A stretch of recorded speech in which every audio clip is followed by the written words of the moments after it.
Ok, vamos a iniciar el día de hoy con nuestro segundo juego de diapositivas para este semestre. Vamos a iniciar con el primero para el segundo examen parcial. Ya las notas ya se las corregí, ya las publiqué, pero no sé si Control Académico ya hizo un refresh de la página para poder verificar que ya tienen las notas diferentes.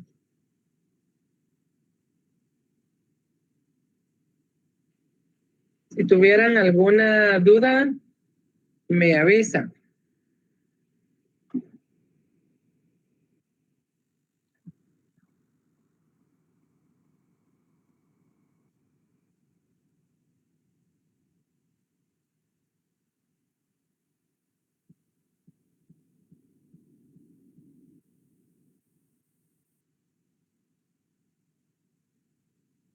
Vamos a iniciar esta clase con la frase que tenemos en la pantalla. Por favor, si alguien quiere leérmela, se los agradezco.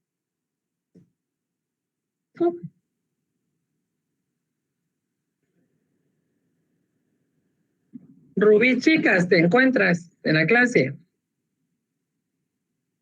Por favor, si fueras tan amable.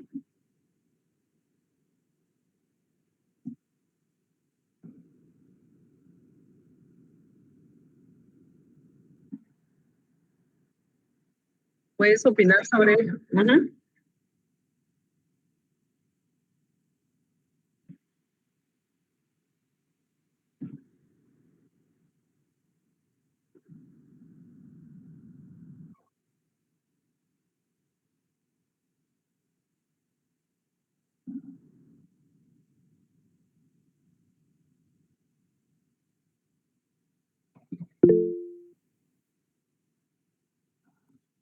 Ok, por favor. A mí me parece ¿Quién quiere que opinar? capitalismo. Dime. A mí me parece que habla del capitalismo. ¿De capitalismo y qué más?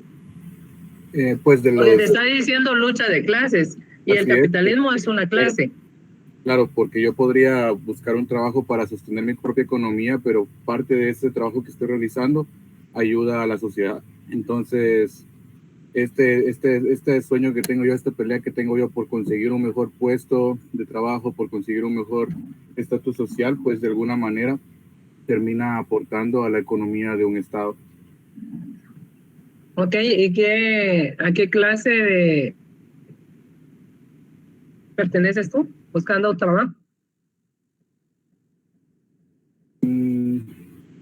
No sabría decirlo, la verdad.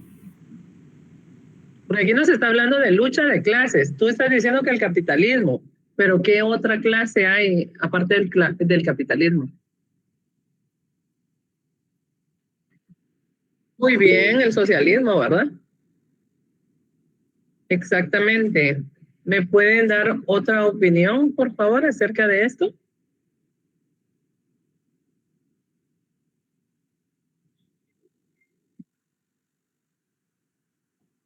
A ver, Eric Orozco. Hola, licenciada, disculpe. Creo que habla de la constante lucha entre las clases oprimidas a lo largo de la historia. No te escucho, disculpa.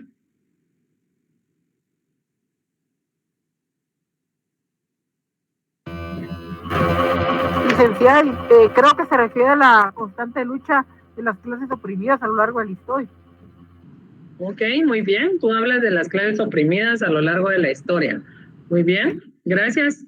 A ver, en este momento estamos viviendo aquí en Guatemala situaciones dispersas, diferentes, que es la lucha siempre de clases, ¿verdad? ¿Qué creen ustedes que está pasando en este momento? ¿Quién quiere qué del estado de Guatemala?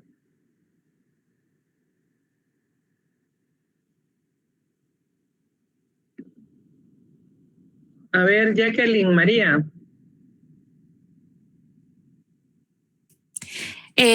Sobre mi opinión de las clases, ¿verdad, licenciada? Sí, o sea, aquí en Guatemala estamos viviendo constantemente una lucha de clases. Sí, licenciada, no? yo pienso que eso va desde el sector agrícola, desde los que trabajan en los campos hasta aquellos que trabajan en empresas. Ajá. Porque pienso que ¿Y qué crees? Perdón, ¿sí, licenciada? No, dime. Yo creo que siempre hemos visto como la clase más baja al sector agrícola y a la clase más alta aquellos que son no trabajadores de empresas, sino dueños de empresas. Y pienso que no se ha podido cambiar ese estilo socioeconómico. Ok, muchas gracias. A ver, Gustavo, ¿andas por aquí? ¿Me llamó a mí? Por favor. Con respecto al tema de lo que está pasando ahorita en la política. Exactamente, pues no solo en la política, sino recuerden que estamos hablando de problemas sociales, ¿verdad? Los problemas sociales no solo acá son reflejo de la política, sino que pueden ser reflejo de muchas cosas. Pero actualmente estamos viviendo algo con la política y esto viene a repercutir en todos los problemas sociales que nosotros tenemos. ¿Qué opinas tú sobre esto? Sí, licenciada. Pues esto viene desde no solo la política, sino desde un estilo de vida, la falta de seguridad, la falta de oportunidades de trabajo. Creo que desde ahí viene esta lucha de clases o de poderes que se pueden ver dentro de la sociedad guatemalteca. Ahora con el tema de la política, pues sí siento que hay poderes que están luchando para continuar en el poder a toda costa, independientemente del resultado que pueda tener. Esa es mi opinión. Gracias, Gustavo, muy bien, muy amable.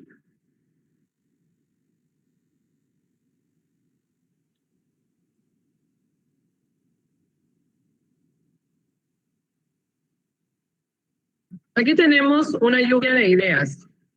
¿Qué sabemos nosotros? ¿Qué es sociedad? ¿Qué es capitalismo? ¿Y qué es socialismo?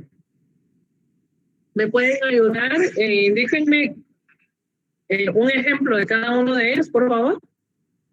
Tómense un minuto para pensarlo.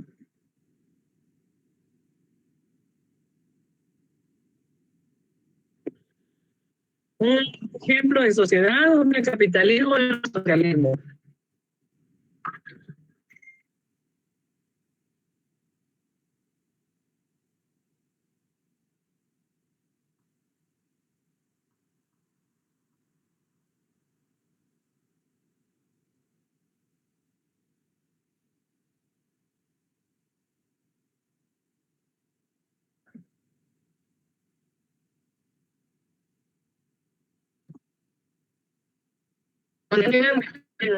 Por favor.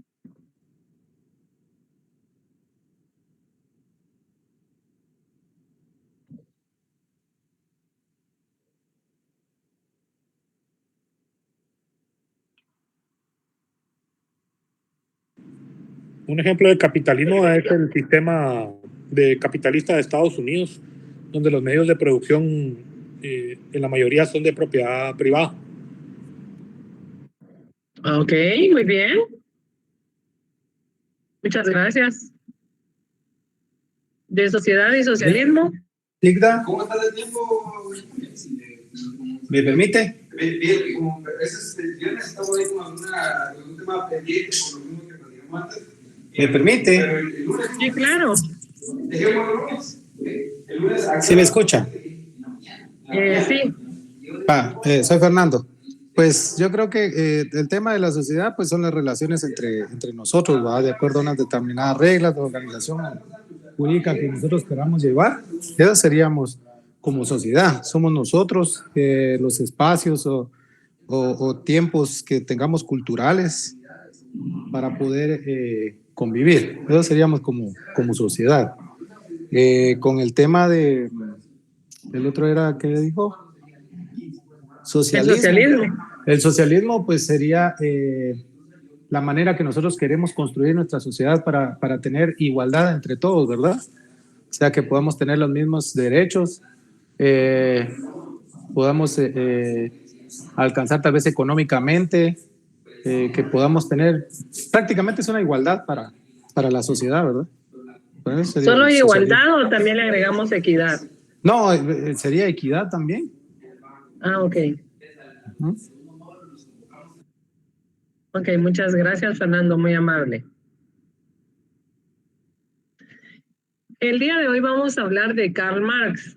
Este era un pensador socialista y activista revolucionario de origen alemán. Raramente la obra de un filósofo ha tenido tan vastas y tangibles consecuencias históricas como la de Karl Marx. En la Revolución Rusa de 1917 y hasta la caída del Muro de Berlín, en el año del 89, la mitad de la humanidad vivió bajo regímenes políticos que se declararon herederos de un pensamiento. Contra lo que se pudiera parecer, el fracaso y el derrumbamiento del bloque comunista no habla en contra de Marx, sino contra ciertas interpretaciones de su obra y contra la praxis revolucionaria de los líderes, que el filósofo no llegó a conocer, y que es cierto que en cierto modo se desligó proféticamente al afirmar que él no era marxista. En esta parte recordemos que ya hablamos de Augusto Comte, ya hablamos también de Durkheim, ahora vamos a hablar de Karl Marx, a quien por años le colgaron el título, ¿verdad?, de que era una influencia muy importante en todo lo que tenía que ver con el sistema capitalista. Sin embargo, en lo que él presiona y él indica es que no es realmente lo que uno escribe a veces o quiere transmitir, sino la interpretación que las personas le quieren dar al decir, ¿verdad? En este caso, Karl Marx habla perfectamente, nos indica que ciertamente fallaron sus predicciones acerca del inevitable colapso del sistema capitalista, pero frente a los socialistas utópicos apenas se interesó y es como había de organizarse la sociedad. En un lugar de ello, Marx propuso desarrollar un socialismo científico que partía de un detallado estudio del capitalismo desde una perspectiva económica y relevaba las perversiones e injusticias intrínsecas del sistema capitalista. Cuando estamos hablando de un sistema capitalista, estamos hablando de aquel sistema donde únicamente lo más importante es la producción y no en realidad el medio de producción, ¿verdad? Entonces, en el sistema político se enfoca más a los medios que en realidad a la producción. Entonces, ellos tuvieron un choque al querer establecer esta línea y lograron en esta parte conseguir dictaduras o conseguir que los estados o que el Estado a través de los gobiernos de turno tuviera la oportunidad de continuar un programa que estaba fracasando. En el caso hemos visto tantos países que son socialistas, sin embargo no hay ninguna creciente económica porque todo supuestamente entre el trabajo de la igualdad que se maneja no permite que más personas puedan lograr una superación universal para que puedan salir adelante conjuntamente. Y en el caso del capitalismo, únicamente se encargan de estar explotando a los medios para poder lograr captar todo, pero el beneficio va únicamente a ciertas personas. Marx propuso desarrollar un socialismo científico. ¿Qué significa esto? Que a través de un estudio, él podía demostrar cuál era la capacidad en los medios de producción, iba a lograr mantener la armonía en toda la comunidad. Sin embargo, únicamente se logran detallar los planes o los proyectos o los trabajos que se hacen únicamente establecidos a un solo término. En esto se va a disminuir lo que se necesita hacer para lograr conseguir lo que no se debe. Desde la perspectiva económica revela las perversiones e injusticias intrínsecas del sistema capitalista. ¿Qué significa esto? Significa que si yo invierto 100,000 quetzales, obviamente yo quiero tener mi ganancia, ¿verdad? La forma de cómo conseguirlo no es mi problema. Mi problema es recuperar el dinero que yo he invertido. ¿Qué es lo que pasa comúnmente en ciertos lugares o en ciertas industrias, verdad?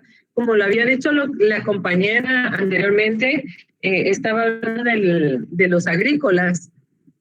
Hay una persona que cree en un proyecto, se le ocurre sembrar, póngase aguacate, donde estuvo de moda el aguacate Hass, que todo el mundo quería tener, que es un aguacate que vino del extranjero, ¿verdad? No es directamente de aquí de Guatemala. Entonces empezaron con el cultivo. Sin embargo, se requería de mano de obra para poder hacerlo, pero dar a una persona y usted está invirtiendo, usted quiere ganar lo más que pueda. Traen a la gente de departamentos vecinos, si la gente viene de madrugada, si la gente comió, si la gente durmió. A usted no le interesa nada, a usted le interesa que su mano de obra esté desarrollándose por lo que usted está contratando. Eso es un sistema capitalista, ¿verdad? Donde únicamente va a verificar que su capital esté en crecimiento, esté bien cuidado, y si usted le está pagando 8 horas a la persona que usted contrató, va a querer que trabaje las 8 horas exactas, ¿verdad? Ese es un sistema en el que en realidad no ve más allá del lucro que pueda conseguir sobre el medio. En el caso de los socialistas, ahí podríamos hablar de agrupaciones que ven a favor de otras personas. Por ejemplo, si están trabajando más horas de las que les están pagando, o aparte de todo ni les pagan el salario mínimo, entonces están verificando el bien común de las demás personas. No están viendo el fin del lucro de la producción, sino que están viendo que las personas o los medios de producción estén tratados de una forma tal vez no adecuada, pero sí necesaria, ¿verdad? Porque va a depender muchísimo de qué estemos hablando, de qué plantaciones, de qué empresas o de qué situaciones, porque en los call centers, en los mismos call centers, no sé si ustedes trabajan en algunos call centers que me puedan indicar cuáles son los beneficios que tienen en algunas empresas y cuál es la diferencia de las otras. ¿Alguien que me pueda hablar sobre esto?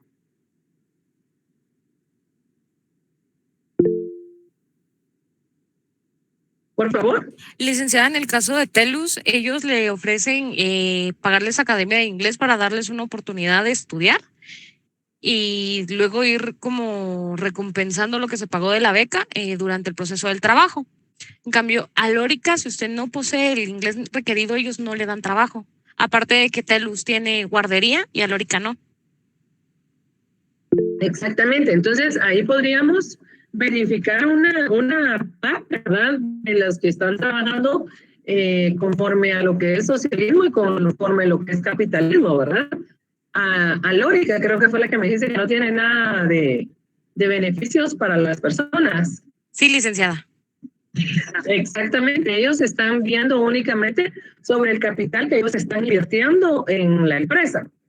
Ahora los otros están viéndolo de la forma de, Si tenemos bien a nuestro empleado, este empleado va a estar mejor, porque si son madres de familia y tienen una guardería, pues las mamás trabajan muy bien, muy cómodas, porque están seguras de que sus hijos están siendo atendidos y cuando ellas salgan de trabajar, ahí van a estar los niños y se los pueden llevar a su casa, ¿verdad? Ese es un pensamiento más socialista, no directamente capitalista, sino que está verificando más allá.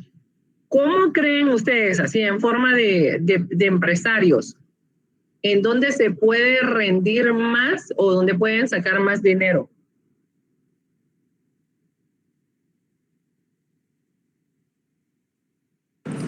Pues depende cómo lo quiera ver, desde el punto de vista empresario o desde el punto de vista empleado, ¿no? Pues desde el punto de vista de empresario. Pues reducir los costos para tener mayor ganancia. ¿Tú crees, Gustavo? Sí, como empresario, si yo quiero tener mayores ganancias, pues creo que lamentablemente el pensamiento es reducir costos, incrementar producción, no necesariamente mejorar la calidad del empleado. Ese es el concepto, lastimosamente, de los países tercermundistas, pero sí, creo que como empresario esas son las formas que ellos puedan generar más. Ok. A ver, Denis Eduardo. Dime, Lenny. Buenas tardes, licenciada. Yo, de hecho, difiero de la opinión que acaba de señalar Gustavo. Para mí, aumentar la producción sería invertirle a mi recurso humano. Porque un empleado que esté bien capacitado, que tenga sus prestaciones de ley, va a ser una persona más fiel a su empresa. Pues un empleado que se va tiene muchísimo mayor costo por la recontratación de otra persona que va a reemplazar a esta persona. En cambio, es muchísimo más el costo-beneficio de mantener y retener a tu recurso humano, darle las condiciones de trabajo para que se sienta cómodo, y un empleado feliz va a trabajar mejor, va a ser más productivo. Si no, vean países ¿perdón? ¿De países de? Si nos veamos, por ejemplo, Estados Unidos. Por ejemplo, Google, la empresa de Google da alimentos a sus empleados, les da descansos, les da muchísimas facilidades, permite que coman en el trabajo, y pues no como acá que mantienen a los empleados en horas rígidas de trabajo, y una persona con hambre no rinde mejor que alguien que acaba de comer, ¿verdad? Entonces, yo creo que ¿sí? Perdón. No te están hablando. No, solo para terminar le quería comentar que pues una persona que se siente bien en su trabajo va a ser más productivo, y las empresas, pues estoy hablando de empresas que su motor es el recurso humano, ¿verdad? Diferente pensamiento es para las empresas que no utilizan humanos, ¿verdad? Sino que únicamente trabajan con máquinas, ¿verdad? Está todo automatizado, y solamente utilizan personas como empleados de consejería o un empleado eventual, ¿verdad? Ok, gracias, Lenny. Muchas gracias. Eric, por favor.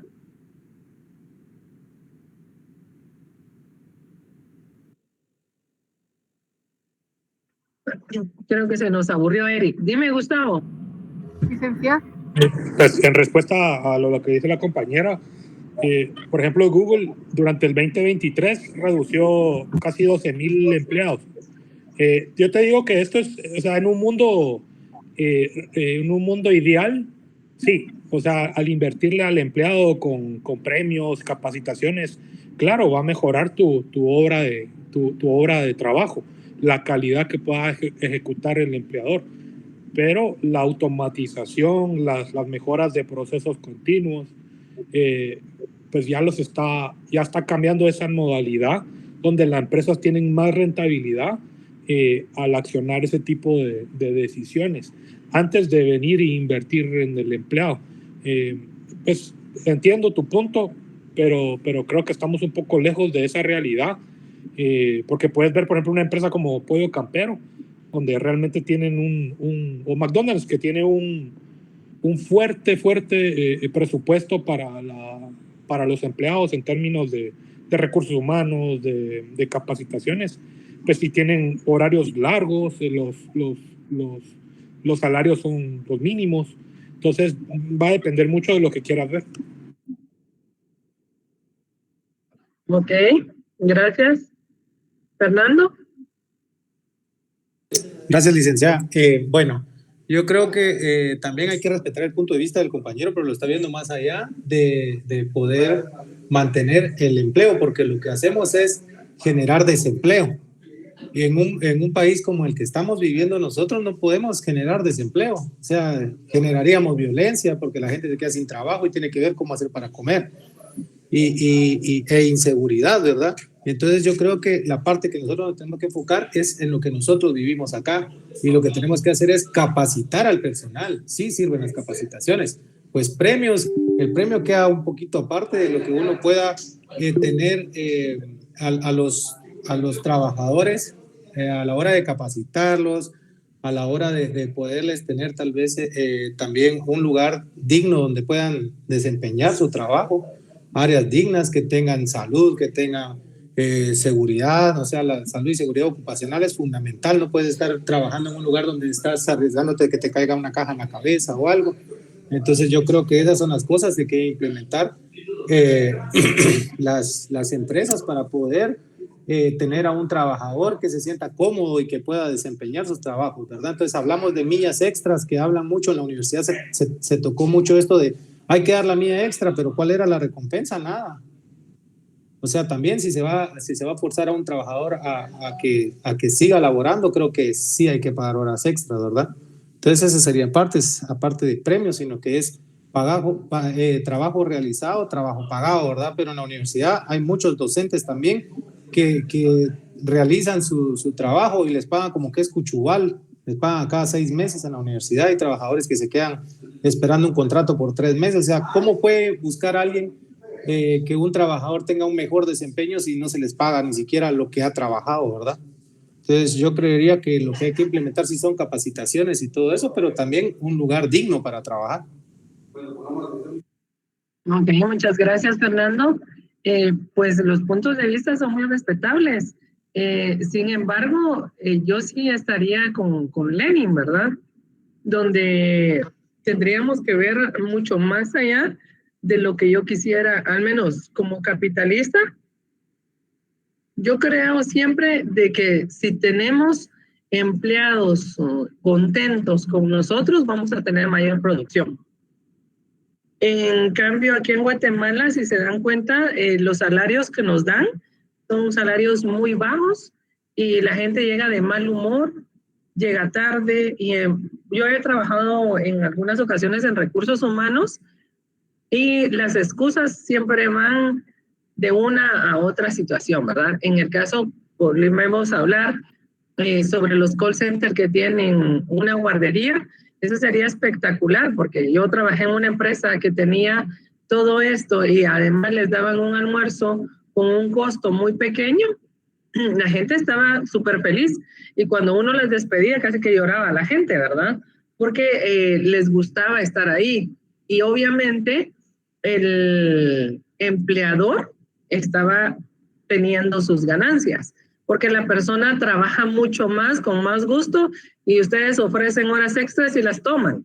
Ustedes vayan a un call center donde los tratan mal y les ofrecen horas extras, la gente lo que quiere es irse, no lo toma. Entonces, es un estudio dependiendo a dónde, ¿verdad? Y la educación que hemos tenido nosotros como países también para hacerlo, porque los call centers de Europa y de Asia hasta las sillas les hacen ahí como una camita para que estén descansando y vuelvan a trabajar para que se reactiven. Como dijo el compañero anteriormente, Google es una de las empresas que tenía muy buenas expectativas y a los empleados les daba muy buenas recompensas. Aparte de la capacitación, les daba lo que ellos necesitaban. Sin embargo, no es únicamente referente a que por estarle dando a los empleados ha tenido que votar a otra gente. Estas son otras características que se deben de tomar en cuenta a la hora de hacer estos estudios, ¿verdad? Por eso es que nos está diciendo Karl Marx que tenía que haber sido un estudio, una investigación, no únicamente hacerlo en la práctica, ¿verdad? Sino que ellos interpretaron mal la forma de cómo debía de hacerse. Entonces es de a poquito para mantener un equilibrio en todos los sentidos. Para Karl Marx, el análisis fecundó por los desarrollos posteriores y vigentes en muchos aspectos. Reside el verdadero valor de su legado y en cualquier caso es innegable la altura de sus ideales. Nunca ambicionó nada excepto trabajar para la humanidad. Según sus propias palabras y refiriéndose a su libro El Capital, dijo: dudo que nadie haya escrito tanto sobre el dinero teniendo tan poco. Estudió en las universidades de Bonn y Berlín y Jena, doctorándose en filosofía, y esta última en 1841. Desde la época del pensamiento de Marx se quedaría sentado sobre la dialéctica de Hegel, si bien sustituyó el idealismo hegeliano por la concepción materialista, según la cual las fuerzas económicas constituían la infraestructura subyacente que determina en última instancia fenómenos supraestructurales como el orden social, político y cultural. A esto es a lo que se estaba refiriendo Karl Marx, ¿verdad? Él estaba haciendo un estudio, obviamente, sí, lleno de dinero, que era directamente para el capitalismo, pero tenía que llevar a la par el equilibrio del socialismo, ¿verdad? Donde tenía que estar bien preparado el obrero, tenía que tener lo suficiente o lo necesario para poder crear todo lo que ellos tenían. Sin embargo, en la mala interpretación únicamente se hizo el estudio para poder recibir capital, dinero. Y como decían, ¿verdad? ¿Cómo es posible que una persona que nunca tuvo dinero hable tanto de dinero? O sea, era algo que pasaba únicamente en su mente. En el año de 1843 se casó con Jenny von Westphal, cuyo padre inició a Marx en el interés por las doctrinas racionalistas de la Revolución Francesa y por los primeros pensadores socialistas. Convertido en el demócrata radical, Marx trabajó algún tiempo como profesor y periodista, pero sus ideas políticas le obligaron a dejar Alemania e instalarse en París. En esa época mantenía amistad con Friedrich Engels, que se plasmaría en la estrecha colaboración intelectual y política entre ambos. Fue expulsado de Francia en el año de 1845 y se refugió en Bruselas. Por fin, tras una breve estancia en la colonia para apoyar a las tendencias radicales presentes en la Revolución Alemana del 1848, pasó a llevar una vida más estable en Londres, en donde se desarrolló en el año de 49 la mayor parte de su obra escrita. Su dedicación a las causas del socialismo le hizo sufrir grandes dificultades materiales, superadas gracias a la ayuda económica de Engels. Marx partió de la crítica a los socialistas anteriores, a los que calificó de utópicos, si bien tomó de ellos muchos elementos de su pensamiento, particularmente de autores como Saint-Simon, Robert Owen y Charles Fourier. Tales pensadores se habían limitado a imaginar cómo podría ser una sociedad perfecta del futuro y esperar su implantación resultara del convenio general y del ejemplo de las pocas comunidades modélicas. Es importante tomar en cuenta que los pensamientos de aquellas grandes personalidades, ¿verdad? Tal vez no lo podían indicar de la forma que ellos necesitaban, sino que a la hora de transmitirlo, porque ellos tenían una capacidad inmensa para poder tener plasmada en su mente todo lo que querían hacer, pero a la hora de la percepción que tenían a su alrededor, no lograban tener el impacto que ellos lograban. Había mucha frustración en esta parte, ¿verdad? Y lograban mantener un desequilibrio sobre lo que ellos estaban analizando y diciendo. Para todo esto, y como es normal en todas las empresas que surgen, no de la noche a la mañana, van a empezar a tener frutos, ¿verdad? Hay empresas que llevan años en poder ser grandes conglomerados para poder dar la oportunidad a otras personas y manejar una sociedad distinta, diferente, que tengan lo que se necesita para poder sobrevivir. Entonces es bien importante tomar en cuenta que el pensamiento en su momento no está llegando de la forma que se quiere transmitir, ¿verdad?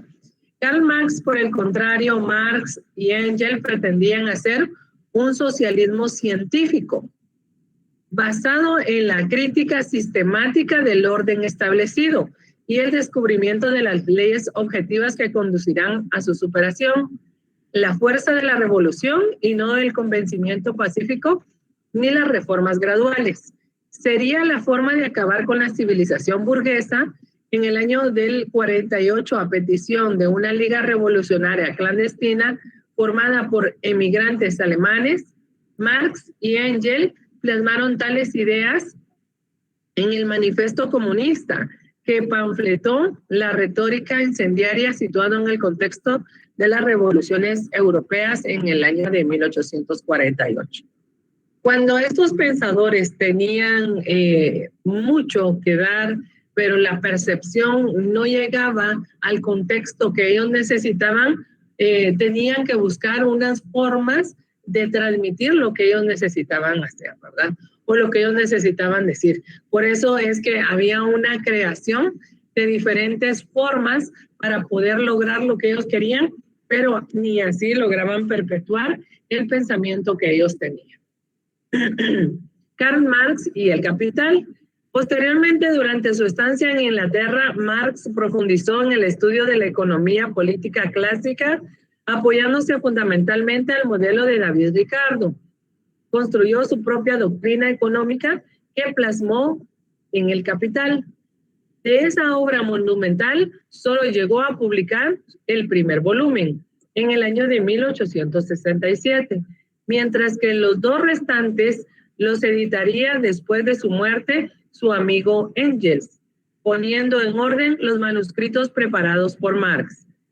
Partiendo de la doctrina clásica, según lo cual solo el trabajo humano produce el valor de Marx, señaló la explotación del trabajador, patente en la extracción de la plusvalía, es decir, la parte del trabajo no pagada al obrero y apropiada por el capitalista, en donde surge la acumulación del capital, que denunciaba con ello la esencia injusta, ilegítima y violencia del sistema económico capitalista, en el que se veía la base de la dominación de la clase que ejercía la burguesía. En este caso nos venimos dando razón a los comentarios que los compañeros estaban dando, ¿verdad? Donde se estaba viendo lo justo y lo injusto, lo que en realidad va o no va, lo que puede acatar alguna de las decisiones. Y como decía Gustavo, depende, ¿usted quiere mi opinión? Depende desde el punto de vista de empleador o empleado. Porque si es de empleado, obviamente voy a querer muchas cosas. Y en el punto de vista de empleador, entre menos le dé, más dinero tengo yo para invertir, ¿verdad? Entonces, ellos lo que querían era una comunidad justa, igualitaria y equitativa, donde en realidad tanto el empleador como el empleado pudieran satisfacer las necesidades de ambos. El empleador, obviamente, conseguir todo el dinero que podía, porque así mismo podía acrecentar su capital y poder invertir más, y el empleado tener la satisfacción de tener un trabajo donde le puedan reconocer su trabajo, porque en su mayoría, la mayoría de empleados de diferentes dependencias van a tener su punto de vista y van a decir, es que a mí no me tiene satisfecho el salario que gano. Y en eso me gustaría escuchar algunos puntos de vista. A ver quiénes de ustedes trabajan. Y si están, pregunta 1 es, ¿quién trabaja? Pregunta 2 es, ¿está satisfecho usted con el sueldo que le pagan? Y pregunta 3, ¿usted cree que su empleador está satisfecho con su trabajo? Esa es como una autoevaluación, ¿no?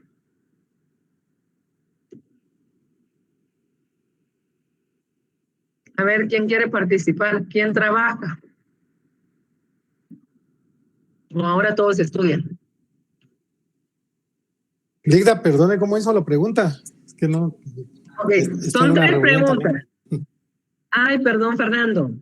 Si no te preocupes. Pongamos perdón, a los demás a que piensen, Fernando. Pongamos a los demás. No te preocupes. Eric, hace ratos querías participar, Eric. ¿Todavía estás por aquí?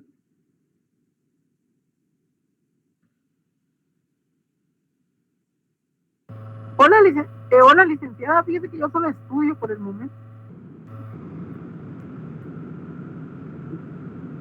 Perdón, no te... Hola, licenciada. Disculpe, fíjese que yo solo estudio por el momento. Solo estudias, ok. ¿Alguien que trabaje? Giovanna. Hola, licenciada, buenas tardes.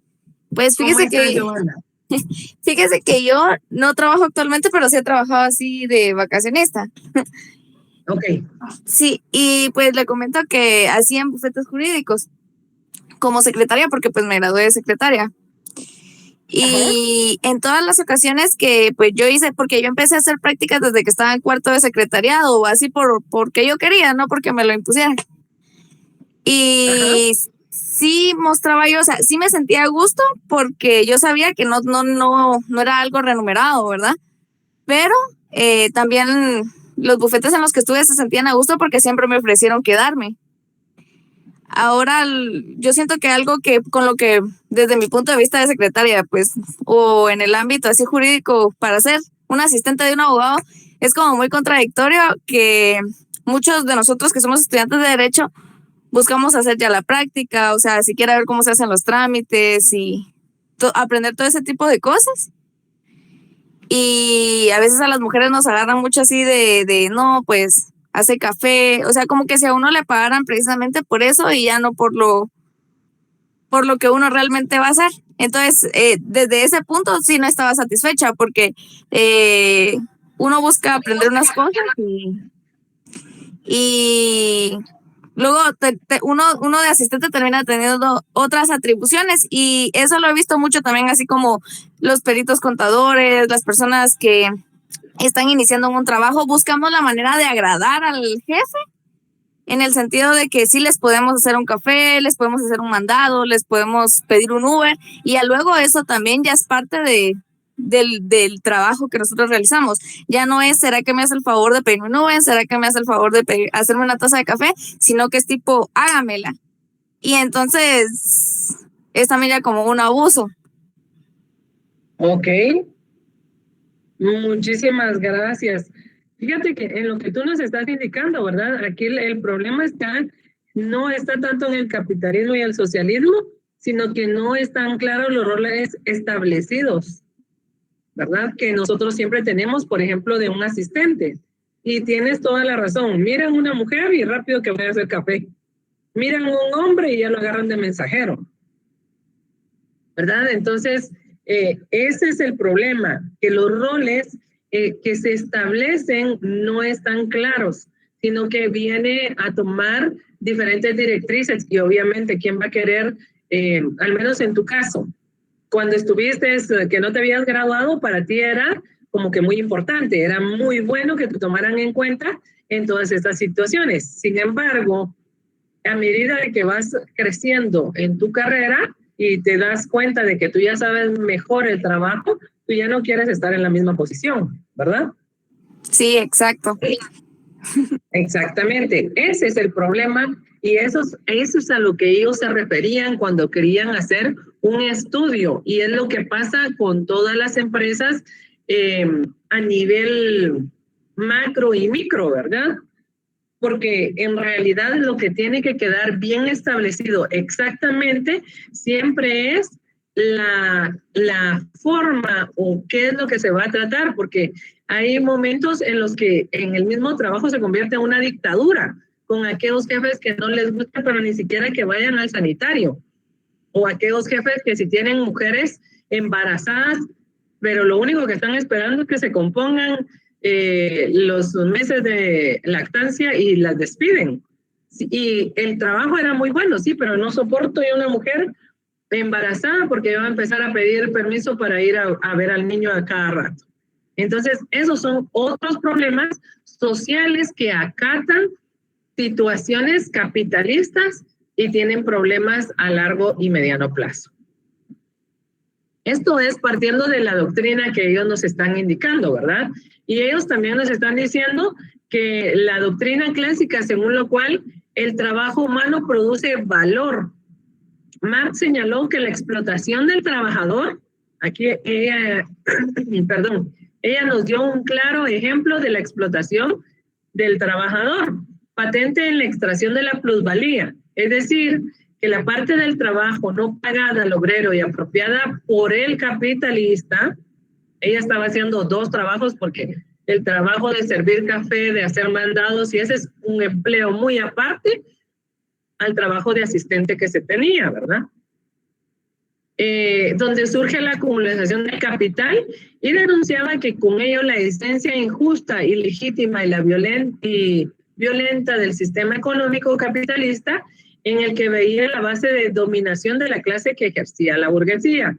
Sin embargo, su análisis aseguraba que el capitalismo tenía carácter histórico, como cualquier otro sistema que no respondía al orden natural inmutable como había pretendido los clásicos, igual que había surgido en el proceso histórico que lo sustituyó del feudalismo al capitalismo, que estaba abocado a hundirse en sus propias contradicciones internas, dejando paso al socialismo. La tendencia inevitable del descenso de las tasas de ganancias se iría reflejado en las crisis periódicas de intensidad crecientes hasta llegar al virtual derrumbamiento de la sociedad burguesa. Para entonces, la lógica del sistema habría polarizado a la sociedad en dos clases contrapuestas por intereses irreconciliables, de tal modo que las masas proletarizadas conscientes de su explotación acabarían protagonizando la revolución que daría paso al socialismo. En otras obras suyas, Marx completó esta base económica de su razonamiento con otras reflexiones de carácter histórico y político.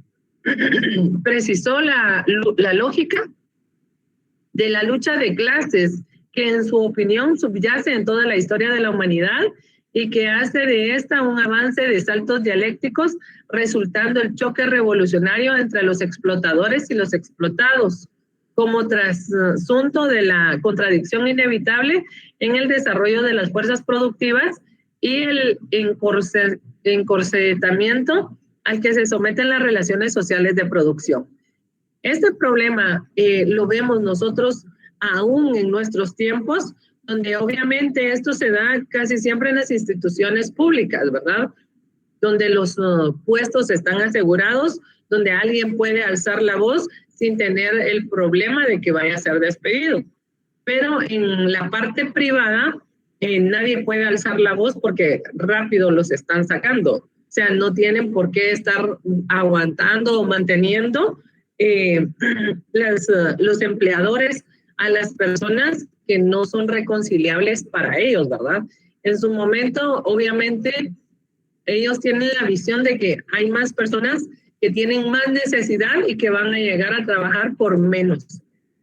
Si ustedes ven un análisis de los puestos en el área del capitalismo, ¿verdad? Se dan cuenta de que no hay muchas personas que se perpetúan en los puestos o no tienen crecimiento en el mismo. Igual pasa en las instituciones gubernamentales. En estas instituciones, obviamente, van a tener un 011 donde no los pueden despedir y se acomodan, ¿verdad? Tanto el empleador como el empleado se acomodan y no hay avance en lo que se requiere. Veamos el caso de Elix o veamos el caso de qué otra institución podría ser que nos demuestre así de que a los empleados en realidad no les importa mucho elaborar un trabajo que se pueda ver bien. Yo lo he visto, licenciada, con el sindicato de enfermería del Hospital Roosevelt. Ajá. Sí, fíjate que yo soy médico, pero ya no estoy laborando ahí. Y pues me da los recuerdos, ¿verdad? Que enfermería, como estaba sindicalizada, pues se daban el lujo de como refaccionar 3 veces en su turno. No se movía, se podía estar muriendo un paciente, pero si no había empezado su turno, no se movían. Igualmente si ya habían terminado. A veces entorpecían el trabajo del personal médico.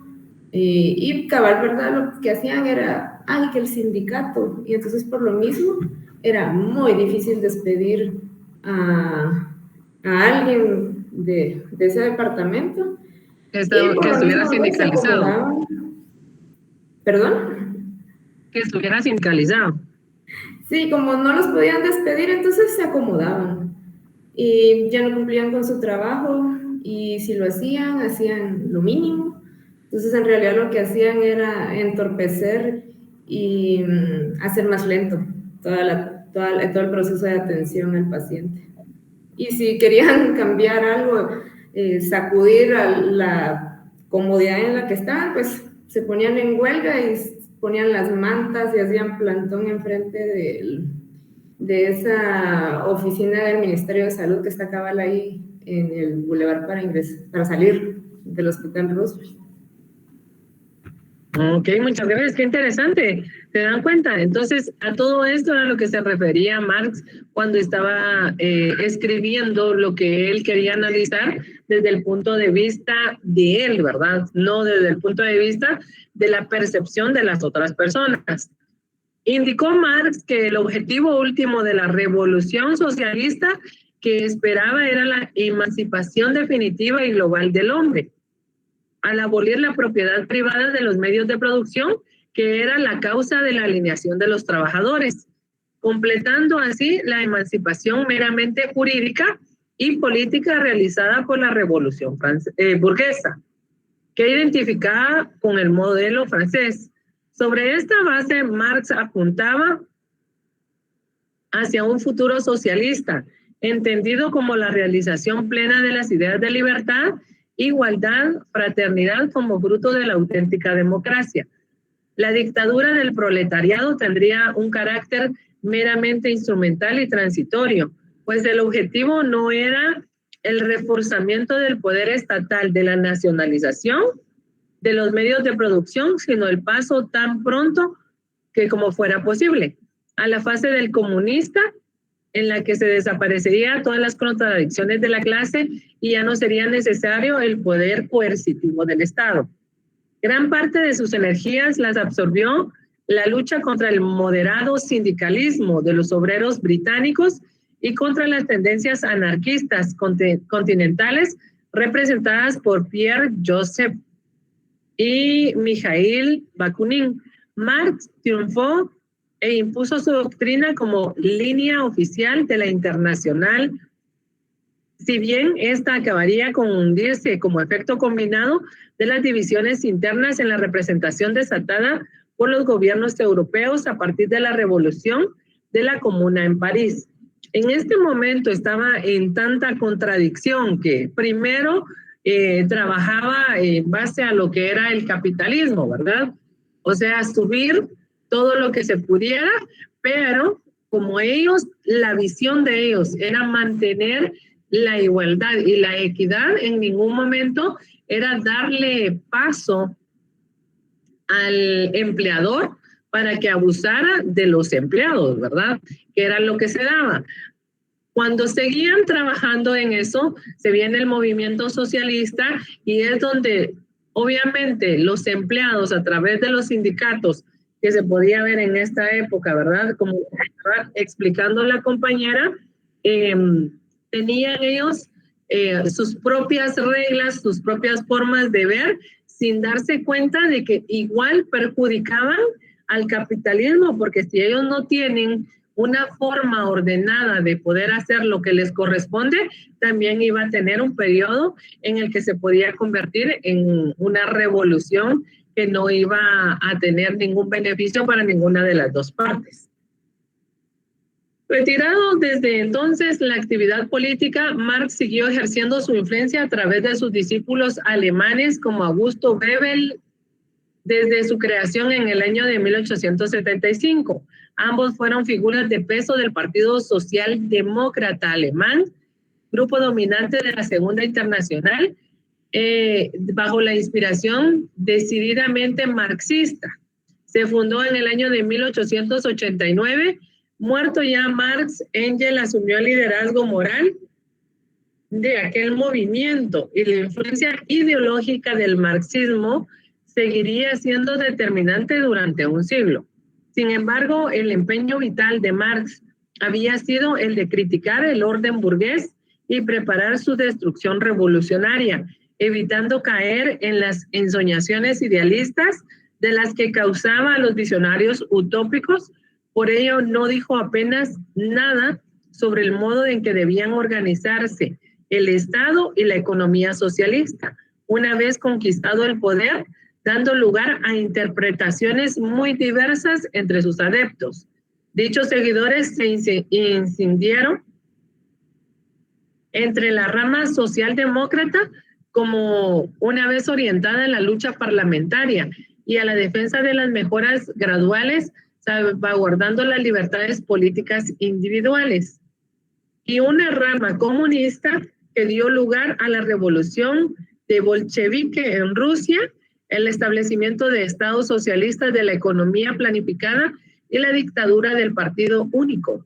Este problema, estos problemas que surgen de, bueno, yo no soy parte del capitalismo porque yo no tengo ni un centavo, pero a mí los jefes me tratan súper mal.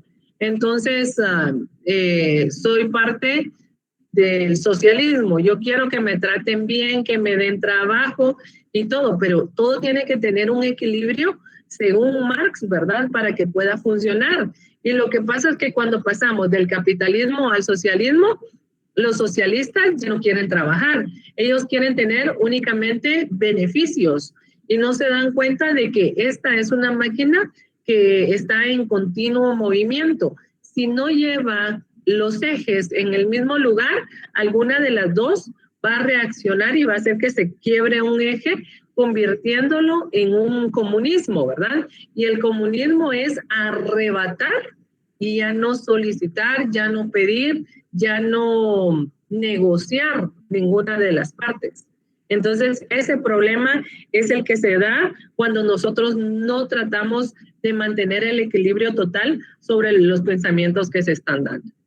Aquí tenemos una actividad para esta nueva examen parcial y es elaborar una línea del tiempo de los principales precursores. Estamos hablando de Augusto Comte, Emily Durkheim, Karl Marx, Max Weber, Robert King Merton y Talcott Parsons. Esta actividad ustedes la van a elaborar nuevamente. Les recuerdo que estamos en clases virtuales, por ende deben de utilizar todas las herramientas virtuales que estén a su alcance y la van a subir a Classroom. les vamos a dar la oportunidad de que la entreguen el próximo miércoles. Entonces tienen 8 días para poder elaborar su línea del tiempo. ¿Alguien tiene alguna pregunta o alguna duda?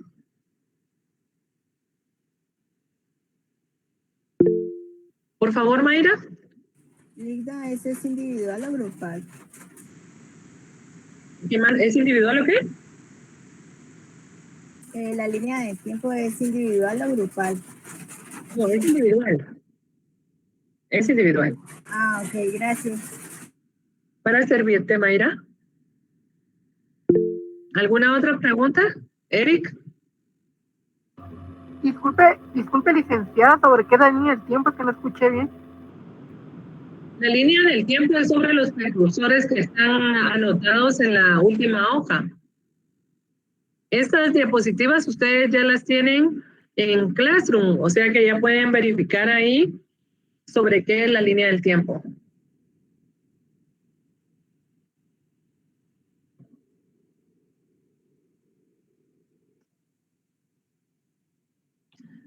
Ok, si no tienen ninguna pregunta, los espero el día viernes a la misma hora. Que tengan muy buenas tardes y Diosito les bendiga.